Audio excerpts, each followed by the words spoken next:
Assalamualaikum warahmatullahi wabarakatuh. Tabi pun kepada murid-murid Bapak kelas 6, kali ini akan Bapak tampilkan rangkuman tema 9 subtema 3 tokoh penjelajah angkasa luar. Sebelumnya kita simak intro dulu guys.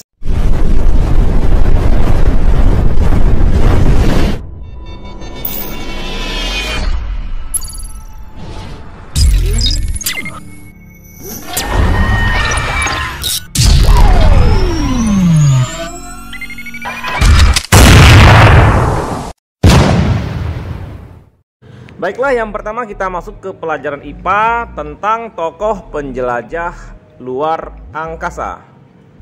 Pada gambar ada tokoh Galileo Galilei, adalah ilmuwan asal Italia kelahiran tahun 1564. Galileo bukanlah penemu teleskop yang pertama, akan tetapi ia mengetahui tentang penemuan teleskop saat itu dari seorang pembuat kacamata dari Belanda. Ia lalu tertarik untuk mengembangkan teleskop buatannya sendiri. Lalu ia memanfaatkan untuk melakukan pengamatan dunia angkasa luar. Beberapa penemuan Galileo antara lain yaitu permukaan bulan tidak rata, dipenuhi kawah dan gunung. Kemudian menemukan planet Saturnus yang bercincin. Selanjutnya Galileo juga menemukan planet Venus mengelilingi matahari. Menemukan planet Jupiter dan satelitnya yang mengelilingi matahari. Kemudian Galileo juga memperkuat teori Kopernikus. Teori Kopernikus menyatakan bahwa bumi bukanlah pusat tata surya tetapi matahari, karena planet-planet yang ada mengelilingi matahari. Nah, ini ada susunan planet tata surya berdasarkan orbit bumi. Susunan tata surya kita memiliki keunikan tersendiri. Matahari sebagai pusat tata surya dikelilingi oleh berbagai anggota lainnya seperti planet, asteroid, satelit, meteorit, dan komet. Komet merupakan salah satu benda langit yang memiliki inti dari batu dan air. Setiap kali komet mendekat ke matahari, materi-materi dalam inti komet akan menguap dan membentuk bola gas kebiru-biruan dan ekor yang berwarna putih. Selanjutnya akan kita bahas planet inferior dan planet superior. Di manakah perbedaannya? Ya, planet dan benda luar angkasa lainnya mengitari matahari sesuai jalurnya yang kita sebut dengan orbit. Berdasarkan orbit bumi terhadap matahari, terdapat beberapa planet yang berada di dalam orbit bumi. Planet-planet yang berada di dalam orbit bumi disebut dengan planet inferior, yaitu Merkurius dan Venus. Sedangkan planet-planet yang berada di luar orbit bumi disebut dengan planet superior, yaitu Mars, Jupiter, Saturnus, Uranus, dan Neptunus. Ya, pada gambar anak-anak bisa lihat bagian-bagian mana yang termasuk planet inferior dan planet superior. Kemudian ada penemu teleskop pertama. Siapakah dia? Ya, penemu tersebut bernama asli Frederick William Herschel. Ilmuwan ini adalah tokoh astronomi Inggris yang lahir di Jerman pada tahun 1738. Karena rasa ingin tahunya yang tinggi terhadap apa yang ada di langit, Frederick William Herschel pun menciptakan sebuah teleskop. Selanjutnya ia menemukan planet Uranus pada tahun 1782. Nah, setelah tadi kita mempelajari planet inferior dan superior, sekarang kita akan membedakan planet dalam dan planet luar. Para ahli membagi planet-planet dalam tata surya berdasarkan orbit asteroid ini menjadi dua kelompok, yaitu planet dalam dan planet luar. Planet dalam adalah planet-planet dalam tata surya yang berada di dalam orbit asteroid. Yang termasuk planet dalam adalah planet Merkurius, Venus, Bumi, dan Mars. Sedangkan planet luar adalah Jupiter, Saturnus, Uranus, dan Neptunus. Bisa kita lihat planet dalam dan planet luar berdasarkan faktor pembedanya. Yang pertama ukuran, planet dalam berukuran kecil sedangkan planet luar berukuran besar. Zat penyusun, planet dalam terdiri atas benda padat sedangkan planet luar terdiri atas gas. Jarak ke matahari berjarak dekat dari matahari pada planet dalam, planet luar berjarak jauh dari matahari. Di faktor pembeda revolusi, planet dalam mengelilingi matahari dalam waktu yang pendek. Sedangkan planet luar mengelilingi matahari dalam waktu yang relatif panjang. Nah, anak-anak sekalian, tentu dengan melihat tabel yang Bapak buatkan ini, semoga kita menjadi lebih paham perbedaan antara planet dalam dan planet luar. Kemudian, siapakah manusia pertama yang datang ke bulan? Neil Armstrong, Buzz Aldrin, dan Michael Collins pergi menjelajah angkasa luar. Pada tanggal 20 Juli 1969, Buzz dan Neil menginjakan kakinya di bulan, sementara rekan lainnya, Michael, tetap berada di orbitnya. Bisa dikatakan Neil Armstrong dan Buzz Aldrin merupakan manusia pertama yang menginjak kakinya di bulan. Berikutnya di tema 9 subtema 3 ini kita juga akan membahas teori Kopernikus. Pada tahun 1543, Nicolaus Copernicus memperkenalkan teori bahwa bumi dan planet-planet lainnya sebenarnya mengorbit mengelilingi matahari. Pada tahun kurang lebih 1600, astronom Denmark Tycho Brahe yang dibantu oleh asistennya Johannes Kepler menemukan bahwa planet-planet memang mengorbit matahari dalam jalur yang berbentuk elips. Kemudian di tahun 1682, Edmund Halley mengamati sebuah komet. Ia dapat menyimpulkan bahwa komet ini muncul setiap 76 tahun sekali. Komet ini pun dikenal dengan nama Komet Halley sesuai dengan nama penemunya. Apa saja misi penjelajahan luar angkasa?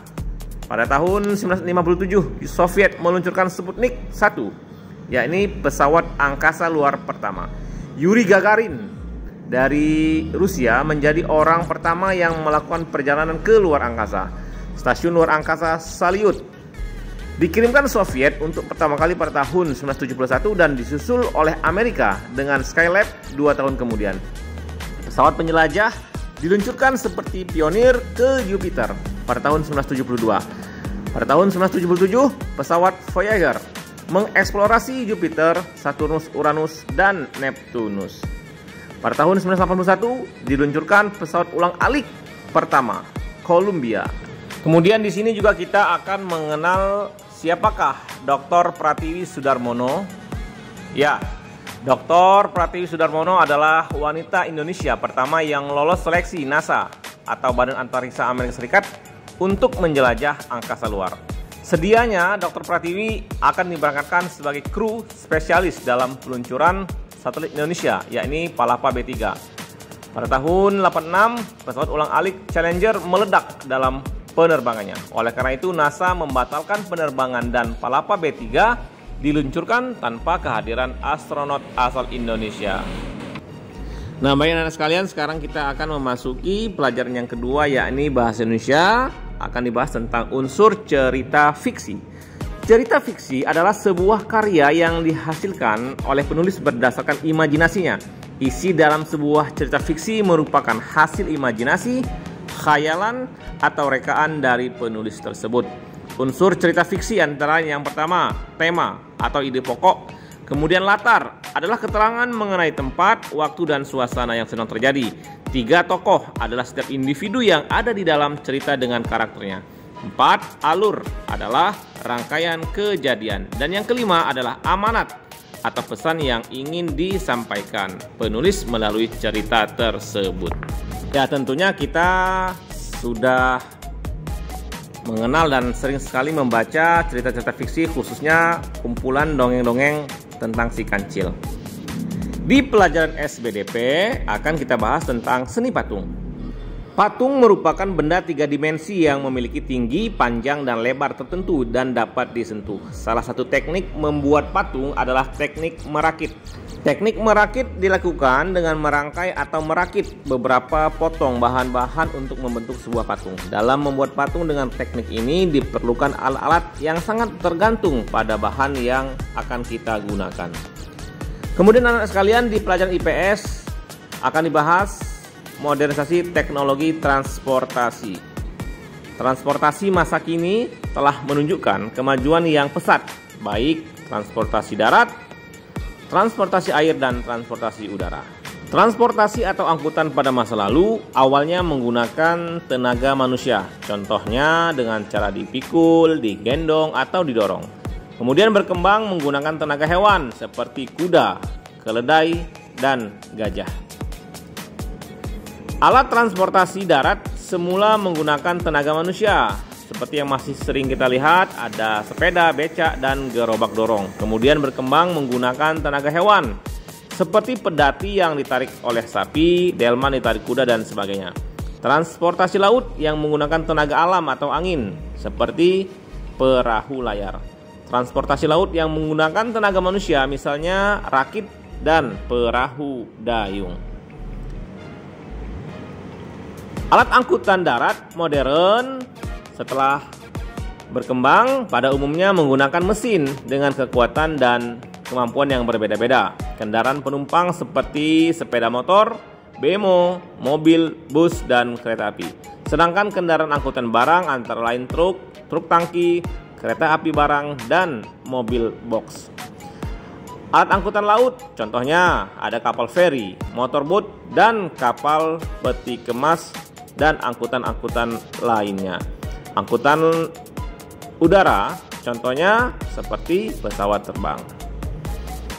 Kemudian anak-anak sekalian, pada pelajaran terakhir yakni PPKN dibahas tentang dampak persatuan dan kesatuan terhadap diri sendiri.